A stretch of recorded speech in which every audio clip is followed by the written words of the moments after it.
사은이시여 복을 내리소서.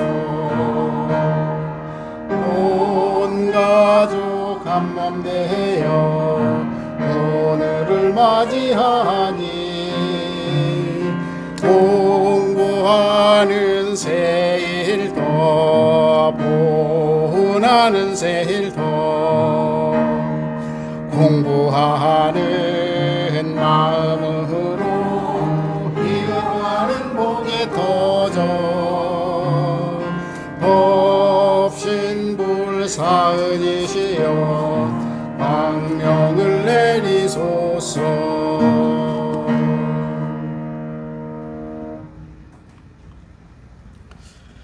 다음은 대종사님의 말씀을 받드는 시간 갖겠습니다. 오늘 받드실 대종사님의 말씀은 천도품 28장입니다. 천도품 28장은 교전 298쪽이 되겠습니다. 교전 298쪽 천도품 28장 함께 받들겠습니다. 28. 김광선이 열반함에 대종사 눈물을 흘리시며 대중에게 말씀하시기를 발산으로 말하면 20여 년 동안 고락을 같이 하는 가운데 말할 수 없는 정이 들었는지라. 법신은 비록 생멸성쇠가 없다 하나 색신은 이제 또다시 그 얼굴로 대하지 못하게 되었으니 그 어찌 섭섭하지 아니하리요. 내 이제 팔산의 영을 위하여 생사 거래와 업보 멸도에 대한 법을 설하리니 그대들은 팔산을 위로하는 마음으로 이 법을 더욱 잘 들으라. 그대들이 이 말을 듣고 깨달음이 있다면 그대들에게 이익이 있을 뿐 아니라 발산에게도 또한 이익이 되리라. 과거 부처님 말씀에 생멸거래가 없는 큰 도를 얻어 수행하면 다생의 업보가 멸도된다 하셨나니 그 업보를 멸도시키는 방법은 이러하나니라. 누가 나에게 고통과 손해를 끼쳐주는 일이 있거든 그 사람을 속 깊이 원망하거나 미워하지 말고 과거의 빚을 갚는 것으로 알아 안심하며 또한 그에 대항하지 말라. 이 편에서 갚을 자리에 져버리면 그 업보는 쉬어버리나니라. 또는 생사 거래와 고락이 구공한 자리를 알아서 마음이 그 자리에 그치게 하라. 거기에는 생사도 없고 업보도 없나니 이 지경에 이르면 생사 업보가 완전히 멸도되었다 하리라. 여기까지 받들겠습니다.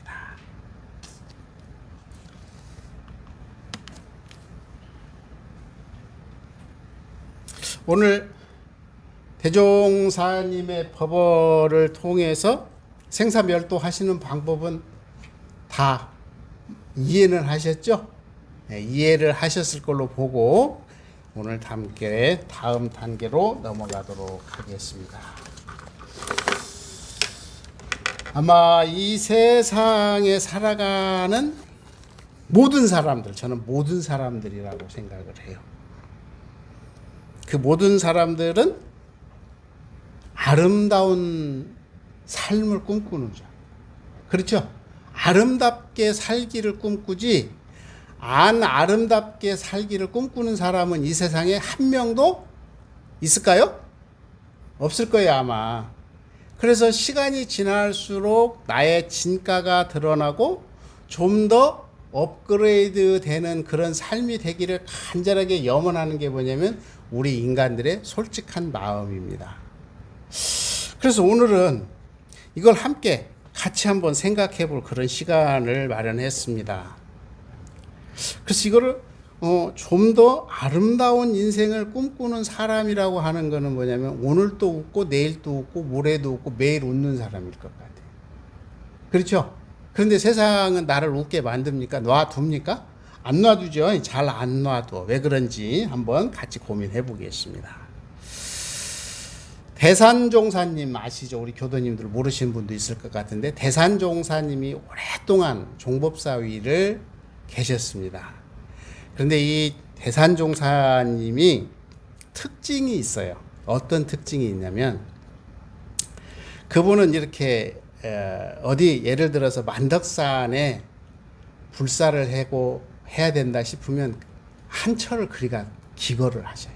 그러면 종법사님이 계시니까 많은 분이 찾아오시죠. 근데 사업을 권장하는 게 아니라 그냥 앉아만 계셔요. 그런데 그분이 어떤 일을 하시냐면 식사를 하시고 나면 한 10분쯤 쉬었다, 30분쯤 쉬었다가 나오셔요. 그래서 그날 방문한 사람들하고 어디를 가냐면 산책을 쫙 합니다. 그러면 누군가는 종법사님의 손을 붙잡고 가죠. 이렇게. 근데 참 생각해 보세요. 우리 일반 교도님들이 그런 종법사님 손을 잡고 한 30분 내지 40분을 걸어간다고 한번 생각해 보세요. 그러면서 내가 이야기를 걸어가면서 말씀을 다 하시는 거예요. 옆에서. 나는 어쩌고 저는 어쩌고 이건 어쩌고 저건 어쩌고 다 그러면 대사님은 아무 말씀도 안 하셔요. 그냥. 그러니까 어떤 학생이 방학 때 돼서 가서 대사님에게 교단은 이래야 되고 회상은 이래야 되고 어쩌고 저쩌고 한 40분을 떠드니까 대사님이 뭐라 그러냐면 그래 앞으로 네가 한번 그렇게 해봐라 이렇게 말씀을 하시더라는 거예요. 그런데 그분의 특징이 뭐냐면 저도 몇 번 모셔봤는데 예를 들면 참 교도님들이 오면 깜빡 넘어가. 왜 넘어가냐면 예를 들어서 제가 있을 때도 어느 교도님이 그 방문을 한다고 미리 연락이 왔어요. 그러니까 그날 그 점심 먹고 간식이 뭐냐면 참외야. 그러니까 이제 공양 뭡니까 그 근무하는 교무님들이 참외를 잘라서 준비를 싹 했을 거 아닙니까? 그랬더니 탁 나오시기 전에 뭐라고 하시냐면 말씀을 하셔. 그 교도님은 참외 안 드신다. 그러니까 보좌진이 너무 놀라신 거죠. 그러니까 긴급하게 참외를 뭘로 바꾸냐면 수박으로 바꾸시는 거 제 눈으로 봤어요. 그러니까 교도님들이 다녀가시면 우리 정보사님은 나에 대해서 다 아는 것 같다라는 느낌을 주셨던 것 같아요. 그러니까 어떻게 이 많은 문제를 가지고 가서 그분 앞에만 가면 다 녹아나왔던 어떤 그런 정말 독특한 그래서 그분을 가만히 옆에서 뵈면 뭐냐면 끊임없이 희망을 주셔. 이게 지금 이제 법문이거든요. 대산종사님이 기쁨이 세 가지가 있다. 근데 제일 처음에는 뭐라 그러냐면 내가 어디에 태어난 거? 한국에 태어난 게 제일로 기쁘다 그랬어요. 왜 그랬대요? 한국에 안 태어났으면 대종사님의 회상을 만나지 못했을 것이라는 거예요. 그럼 두 번째 기쁨인데 그 두 번째 기쁨은 뭐냐면 대종사님을 만난 것이다 그랬어요. 그래서 그거는 영생에 무엇을? 스승을 만났다. 세 번째는 뭐라 하냐면 전무출신 하신 거예요. 그러시면서 뭐라 하냐면 대사님이 꿈이 굉장히 크셨대요. 그래서 그분은 옛날에 그 뻥튀기 기계 있잖아요. 거기처럼 뻥 터뜨려서 세상을 바꾸었으면 하는 그런 바람이 있으셨대요. 젊었을 때. 그런데 그게 되어집니까? 안 되잖아요. 그래서 보니까 대종사님이 밝혀주신 시방일가요 사생일신. 그러니까 다 이 세상의 모든 사람이 다 누구냐면 우리 식구예요. 내 식구. 옛날에는 어떻게 너는 너고 나는 나였는데 이 세 가지를 알고 나서 정말 기뻤다 하시는 말씀을 이렇게 법문으로 해 주셨습니다. 아까 제가 뭐라고 그랬냐면 사람들은 아름다운 인생을 꿈꾼다고 그랬죠. 근데 꿈꾸는데 돈이 들어요, 안 들어요? 돈은 절대 안 듭니다. 그런데 성공하는 사람은 반드시 꿈을 꿉니다. 이게 꿈꾸지 않은 사람은 성공을 할 수가 없어요. 그냥 사는 거예요. 그냥 사는 거. 그냥 산다라는 거는 뭐냐면 업력에 끌려서 그냥 앞으로 가는 거예요. 그런데 반드시 성공이라고 하는 그런 상을 받는 사람은 뭐가 있냐면 꿈을 꾼다라는 거예요. 꿈을. 그리고 한번 보세요. 여름에 이제 곧 폭풍우가 오잖아요.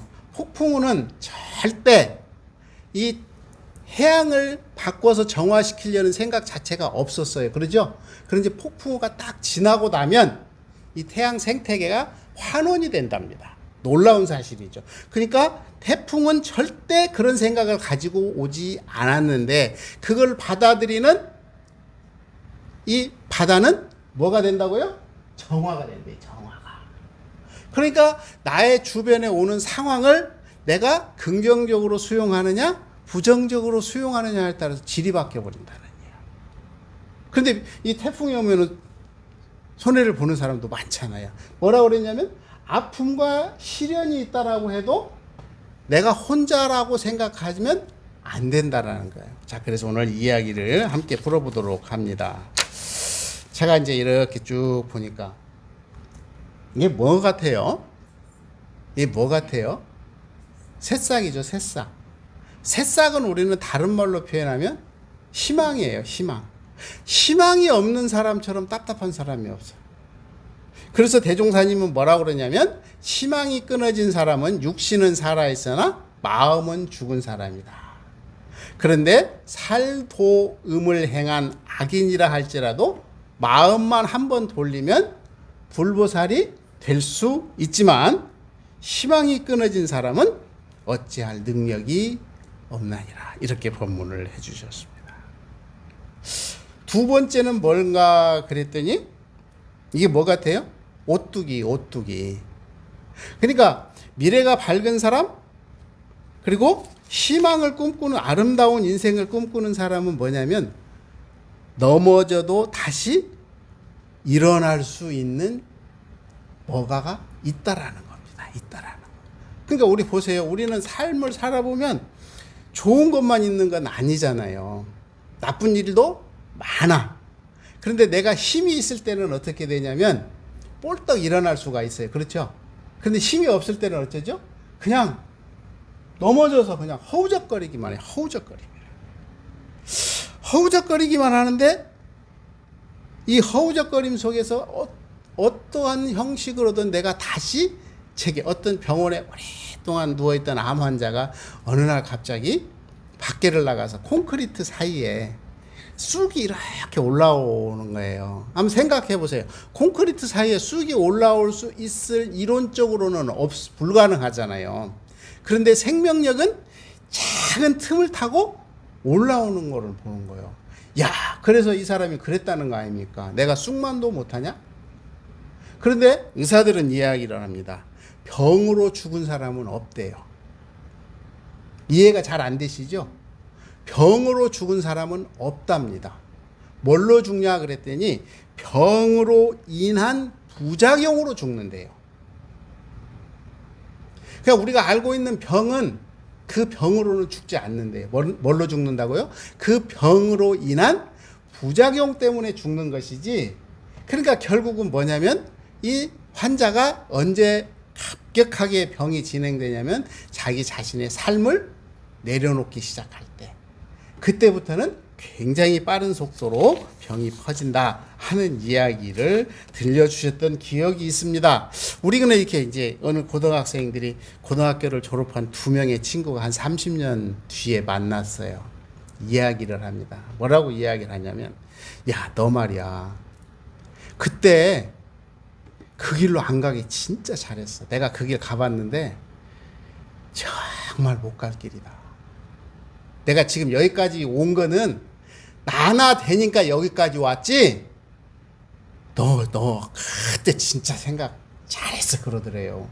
그러니까 또 다른 사람이 옆에서 하는 말은, 아, 너도 그랬냐? 나도 돌이켜 생각해 보니까 내가 살아온 길은 아무도 나를 몰라. 내가 진짜 열심히 살아왔고 나는 정말 불가능한 데서 지금까지 견디고 여기까지 온 거야 라고 이야기를 하더라고요. 그러니까 가보지 않은 길하고 간 길은 이렇게 확연하게 차이가 난대요.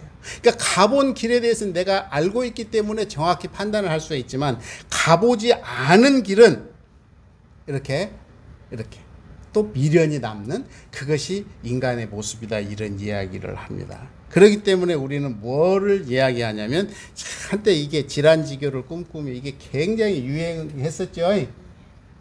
이게 뭐야? 내 말을 들어줄 나의 어떤 친구가 하나만 있어도 세상을 살아가는데 그렇게 힘들지 않대요. 근데 가장 친한 친구가 누구죠? 에? 배우자예요, 배우자. 배우자는 몇 촌입니까? 배우자는 무촌이에요. 그러니까 배우자만이 무촌인 게 아니라, 그러니까 제일로 가까운 친구죠, 무촌이라는 것은. 그런데 아들하고 부모는 몇 촌이에요? 1촌이에요. 형제간에는 몇 촌일까요? 2촌이에요, 2촌. 그러니까 이게 다 그럴 때는 그럴 만한 이유가 있었던 것 같아. 그러니까 가장 친한 친구가 나를 도와주는, 서포트 해주는 그러한 친구가 옆에 있다면 얼마든지 우리는 아름다운 어떤 인생을 살아가는데 엄청난 힘이 될 것이다, 이런 말씀을 드립니다. 그러면서 제가 이제 이렇게 보니까 아는 사람이 술을 한 잔 했어요. 근데 이제 옆에서 술 먹던 사람하고 싸움을 했어. 근데 싸움을 했는데 이제 이렇게 술을 먹어도 이렇게 뒷짐을 지고 이렇게 어깨로 이렇게 밀죠. 툭툭 치면서 힘자랑을 해. 근데 싸움을 딱 하는데 마침 동네에서니까 아들이 등치가 커. 아들이 오니까 갑자기 목소리가 막 커지는 거예요, 이게. 이런 경험들이 있으시죠? 누군가 나를 응원해주는 이 뒷배경이 있을 때 사람들은 굉장히 힘이 나는 것 같아요. 그래서 이런 배경을 가지고 있다라고 하는 것은 내 삶에 있어서 어마어마한 희망이 됩니다. 근데 여러분 가만히 돌아보세요. 지금까지 이렇게 살아올 때 이 뒷배경이 무엇이었던가 한번 생각을 해보시면 참 우리들이 삶이 얼마나 소중한가, 이런 생각을 해봅니다. 그래서 정산종사님께서는 말씀을 해주시겠습니다. 강자가 약자를 진화시키는데 순수적 진화가 있고 역수적 진화가 있나니, 순수적 진화는 도와주어서 잘 되게 하는 것이고, 역수적 진화는 그 마음을 거슬려 분심을 일으켜서 잘 되게 하는 것이다. 그러니까 좋은 환경만 만들어서 키워주는 게 아니라 안 좋은 환경을 통해서도 사람을 키워낸다 하시는 말씀을 해주고 계십니다. 이게 지금 제가 사진을 이렇게 인터넷에서 받아봤는데 이게 가능한가요? 바위잖아요. 바위 위에 나무들이 이렇게 자라죠. 이게 뭐냐면 역수적인 거예요. 역수적. 경계를 주어서 튼튼하게 만들어주는 거예요. 설명을 하자면 그렇다는 겁니다. 그런데 이 바위에서 이 나무가 자라려면 얼마나 스스로 고통을 감내해야 될까, 우리 한번 생각을 해볼 필요가 있을 것 같아요. 제가 이제 뭐 사적인 이야기를 해서 좀 미안합니다만은, 우리나라에서 제일로 부자가 누구죠? 그 댁은 고통이 없을까요? 없을까요? 아니, 우리 뭐 세상사 돈만 있으면은 다 해결이 될 텐데. 근데 이제 이렇게 상황을 바꿔서 이렇게 생각을 해보면 아마 그분도 우리 홍 여사님 같은 경우도 그러실 것 같아요. 이 세상에서 내가 제일로 힘들다 그러실 것 같아요. 그렇지 않을까요? 아니, 가만히 우리 한번 생각해 보세요. 자, 보세요. 남편이 돌아가셔서 죄를 지내러 갔어요. 그럼 우리는 어쩌죠? 교당에 와서 지내면 되죠. 남 눈치 봐요, 안 봐요? 안 봐요.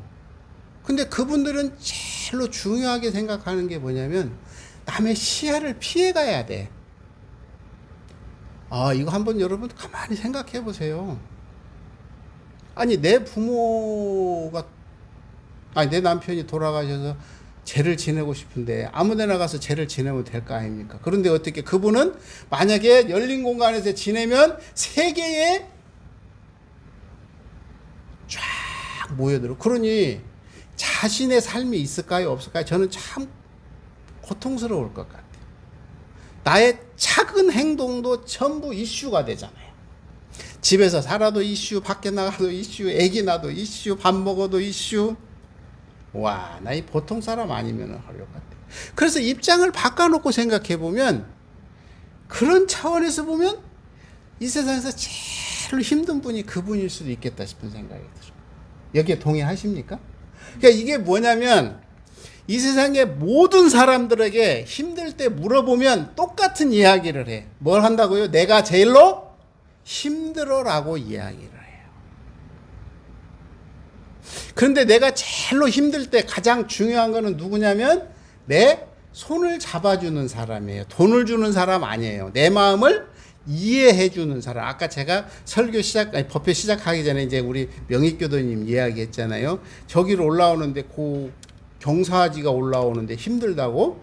아니, 가만히 우리가 젊은 사람이 봤을 때 그거 경사지 아니죠. 그런데 연세가 80, 90이 되신 분한테는 주공 5차 그 길이 어마어마하게 어려운 길일 수 있다라는 거예요. 그래서 보면 객관적이고 합리적인 생각이 세상을 지배할 것 같지만 절대 그렇지 않다라는 거예요. 누구 입장에서? 자기 입장에서 세상을 볼 수밖에 없다라는 거예요. 그러니까 내 입장에서 세상을 보니까 결국은 뭐가 생긴다고요? 갈등이 생겨. 그래서 저는 누누이 여러분에게 그런 말씀을 드렸습니다. 어려운 일이 생기면 맨 처음에는 뭐 한다고 그랬죠? 부정을 한다고 그랬습니다. 부정. 내가 절대 일어날 수 없는 일이라고 부정을 한다 이 말입니다. 그 다음에 생기는 게 뭐냐면 분노예요. 왜 내가 이래? 지금까지 내가 원불교도 다니고 부모님께도 잘하고 세상에도 잘했는데 왜 나에게 이런 문제가 생겨라고 뭐가 하냐면 분노를 해요. 그 다음에 세 번째는 뭐를 하냐면 분노를 하고 나면 그 다음에는 타협을 해. 내가 뭐 줄게. 그래서 지금 교당에 가서 기도를 열심히 하면 들어줄라나? 부처님하고 타협을 해. 예를 들면 그렇다라는 거예요. 주변 사람하고도 똑같아요. 이 형식은. 이 형식은 어려운 일을 당하면 과정이 똑같습니다. 그 다음에 네 번째 단계가 보면 딱 뭐냐면 좌포자기를 해. 이래도 소용없고 저래도 소용이 없어. 별것도 아니야. 그냥 나 이제 그만할래. 그런데 진심으로 문제가 해결되는 시기가 어느 시기냐면 몇 번째 단계예요? 5번째 단계. 5번째. 이 앞에 4개는 굉장히 취사하기가 어렵고 해도 위험스러워요. 그런데 이 5번째 단계가 무슨 단계냐면 수용의 단계예요. 무슨 단계라고요? 수용의 단계.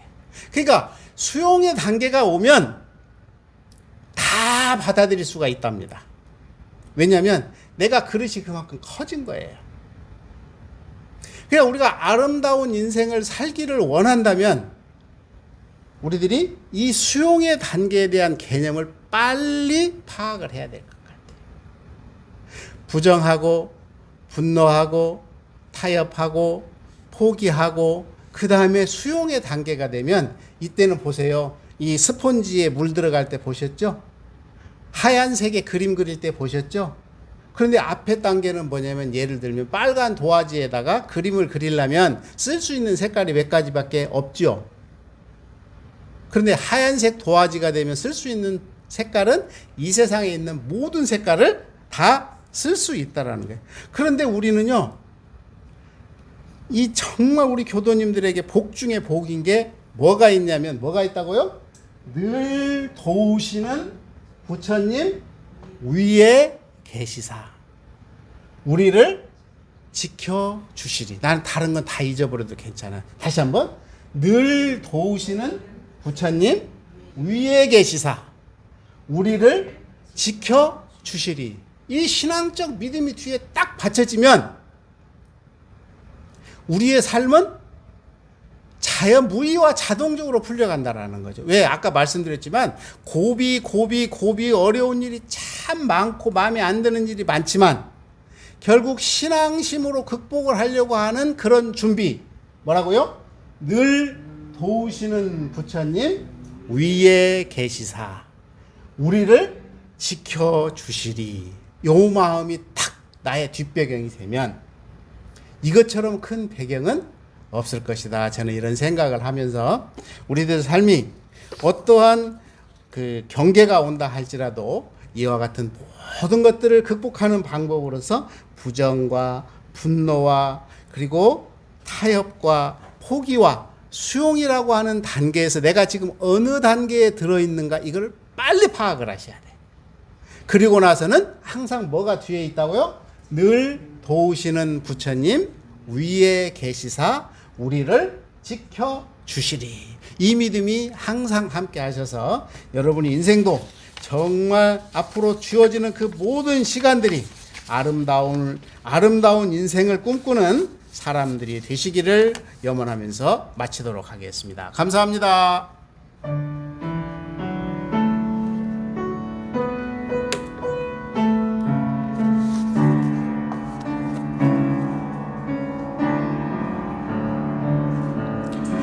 이 마음 그늘질 때 불을 켜주고 외로울 때 힘을 얻는 곳 지는 일 돌아보며 깨짐을 얻고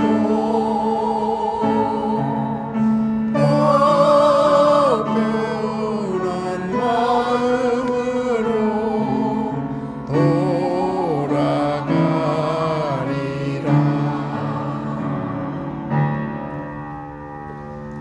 일상 수행의 요법 죄송합니다. 일상 수행의 요법 1. 심지는 원래 요란함이었건만은 경계를 따라 있어지나니 그 요란함을 없게 하는 것으로서 자성의 정을 세우자. 이 심지는 원래 어리석음이었건만은 경계를 따라 있어지나니 그 어리석음을 없게 하는 것으로서 자성의 해를 세우자. 3. 심지는 원래 걸음이었건만은 경계를 따라 있어지나니 그 걸음을 없게 하는 것으로서 자성의 계를 세우자. 4. 신과 분과 의와 성으로서 불신과 탐욕과 나와 우를 제고하자. 5. 원망 생활을 감사 생활로 돌리자. 6. 타력 생활을 차력 생활로 돌리자. 7. 배울 줄 모르는 사람을 잘 배우는 사람으로 돌리자. 8. 가르칠 줄 모르는 사람을 잘 가르치는 사람으로 돌리자. 9. 공익심 없는 사람을 공익심 있는 사람으로 돌리자. 이상으로 6월 20일 정례법회 마치도록 하겠습니다. 마음 공부합시다.